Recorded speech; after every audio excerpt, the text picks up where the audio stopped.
C'est au Conseil constitutionnel à Paris que la question de la rémunération des prêtres de Guyane a été examinée aujourd'hui.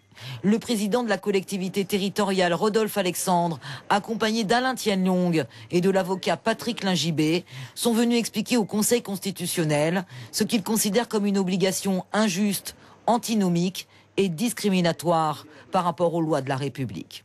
Alain Tienlong aux côtés de Rodolphe Alexandre, c'est lui qui, en tant que président du Conseil général, avait décidé en 2014 de ne plus payer les prêtres. Une spécificité de la Guyane, basée sur une ordonnance royale du 27 août 1928, est toujours en vigueur. La question des prêtres ne relève pas d'une obligation légale. Compte tenu notamment des dotations qui sont gelées depuis pas mal d'années, compte tenu de la demande de rationalisation formulée par le gouvernement sur les dépenses que nous devons faire, compte tenu de la montée en puissance de nos charges par rapport à cette démographie galopante, je ne vois pas comment est-ce que face à ces difficultés, je peux payer les prêtres. Le tribunal administratif de Cayenne avait alors statué, annulant la décision du Conseil général de ne plus payer les prêtres. En 2015, Rodolphe Alexandre, candidat à la présidence de la CTG, s'était engagé à traiter la question dans les 2 ans.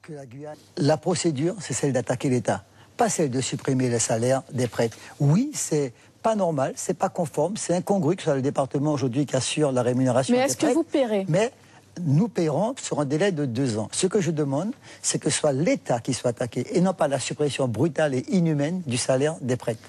Le Conseil constitutionnel devra donc statuer sur la rémunération des prêtres de l'Église catholique. Chaque année, le salaire des prêtres coûte à la collectivité territoriale de Guyane 1 million d'euros. La décision sera rendue le 2 juin prochain.